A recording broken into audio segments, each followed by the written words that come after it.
What are you curious about? Tips on how to secure your equipment on site.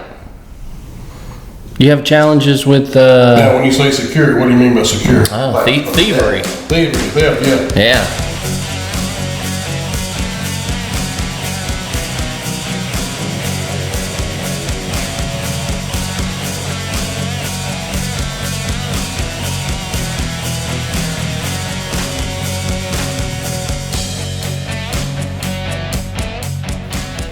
ProfitDig, baby. Yep. Welcome to the ProfitDig Construction Show. Yes. Producer Jerry, Jeff Givens, Jeff Spencer. I'm Chris Work. Glad you guys joined us this evening. We're always here creating content for you. We would love it if you'd visit the channel, like some videos, leave us some comments, let us know what's going on in your world. What do you want to talk about? I had something that I was curious about. What are you curious about, Jeff? Tips on how to secure your equipment on site. You have challenges with... Now, when you say secure, what do you mean by secure? Thievery. Thievery, theft, yeah. Yeah. Well, most of your construction stuff, I mean, it's... So heavy, it doesn't matter. Heavy, you got a low boy, most of the time. Now, skid steers, smaller equipment, mini X's, stuff like that, they do come up missing. Rubber tire backhoes, your smaller equipment, but most of the time you got to have, some kind of heavy haul trailer and tractor, to move it from one point to another. And don't leave your keys. Does that happen? It does happen, yeah, it does. And now they're making GPS components and stuff, for equipment to where you can track them. Like aftermarket? They're aftermarket. Well, and then they also have this, like John Deere, Cat, Case, all of them have it now. But you can sign up for it, and they can tell you down to when you have an oil change, you need an oil change, when you need some kind of maintenance on your equipment, when the engine's not running properly or your hydraulic pump's not running properly, they can actually read that in their office and send you an email or call you. So, hey, you need to shut this machine down and check it right now. Mm-hmm. And since they have that, if you pay for that service, that's the best way to do it, because they can tell you down to a T where that machine's at. They can locate it. They know exactly where it's at. They know when it's running, when it's not running. So they can notify me that my asshole neighbor's digging a pond on the backside of his property. I might want to go back there and check. I mean, if your machine is close to where it's supposed to be, you're probably not going to get that notification. But if you can call them and say, hey, my machine's missing, they can say, hey, it's right across the road. It's right across the road. Yeah.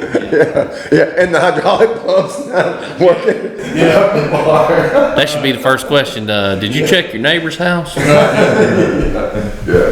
But there are ways, to track stuff, and especially nowadays. But your larger equipment, most time it doesn't go anywhere. It's too heavy to move, so it stays there. What about components on the machine? I mean, are people stealing Not fuel pumps or something off maybe smaller pieces? Not typically. I mean, you may lose a battery or something every now and then. Yeah. I think a battery and fuel pump. Battery makes a lot more sense. But everything on most of your heavy equipment, is major heavy stuff. And I mean, for somebody to go in there and try to steal something like that, I mean, you've got to be willing to work, and most of you thieves are too damn lazy to work. So That's a good point. yeah. That's a good point. Well, what about smaller stuff though? Smaller equipment. Yeah, that's why I said, your mini X's and skid steers, stuff of that nature, something that you can pull behind your pickup, they do disappear. But there again, the newer equipment that you buy, if you sign up for the service that they provide, they can tell you where it's at. They can tell you if it's running, if it's not running. They can tell you all the diagnostics on that machine, as long as you got GPS availability. And what do they call that service? That diagnostics? People call it, different things. It's like, you caught me off guard on that question. Like John Deere calls it one thing, and then Cat calls it another. Komatsu calls it something, but they have tracking and diagnostics Yes. for heavy equipment, something to that degree. Well, it's like they've all got it set up, in their general office, like your sales office. They will cover a certain customer. Their customers, they'll cover that basis. You go to your next sales office, 40, 50 miles away, wherever that's at. They cover their customers and that area, but they've all got it set up in-house. And is this typically some extra components after you've purchased the equipment, or are you seeing a trend of newer equipment coming out with The it newer built equipment in? comes out with it, it's built in with Just it. built in. Yeah, the service is there, it's just not activated unless you agree to the Yeah, it's like The deal. connect ready. No. It's ready to be connected. yeah.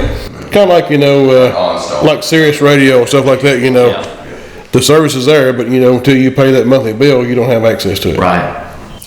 Have you ever had a problem with theft of materials or supplies of any type? We have, there's been, like copper. You got copper pipe stuff on site, yeah. That goes pretty quick. Brass. You better use it or lose it, right?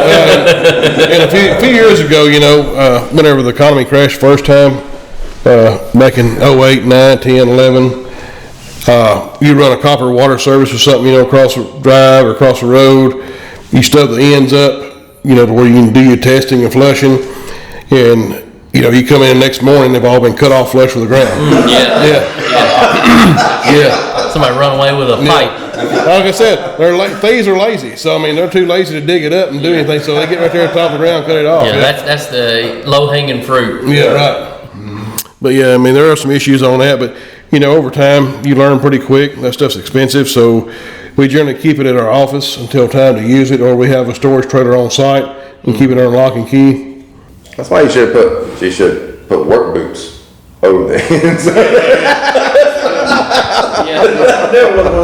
No, like I ain't going near those. You put an application form beside the copper equipment. You want to work? Give me a call. One way to stop it, but you can't legally do it. But if you hook a few of them up to some high voltage, and Yeah. you see one or two of your buddies drop out there, and you get hit pretty quick.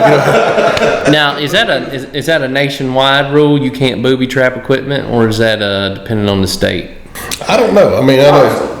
Liability. The fact that, you can sue someone for anything these days, so it's. Well, I learned years ago that you can't booby trap your property, which I was a little disappointed in that. I didn't have plans to do it, but just knowing that I can't do it That is was unfortunate. quite disappointing to learn. Yeah, it's unfortunate. Yeah. Even if you have a no trespassing sign. I think you cannot booby trap. That may just be a Tennessee thing, but Well, fellas, I gotta go. Got a couple things I need to take care of. look at the time. Well, good stuff, guys. As always. Let us know how theft is impacting you. Or anything else you want to talk about? Anything else you want to talk Or about? any creative techniques to protect your Or equipment. protect your equipment. Yeah. Share the knowledge. Yeah, for real. Somebody might have something novel they're doing. Absolutely. Yeah. Would love to hear it. My recommendation: booby trap the hell out of it. Yeah. We keep a special fund set aside for bail for this situation. That pipe's expensive. Getting, Billy out of jail ain't too bad. That's right. Don't forget to work that into your bid. So. Yeah. That's right. Yeah. I see here under miscellaneous you have C4. What does that stand for? Bam. Or boom. Rather. Yeah, bam, boom. Yeah. All right, guys. Check us out. ProfitDig.com. Thank you. See you there.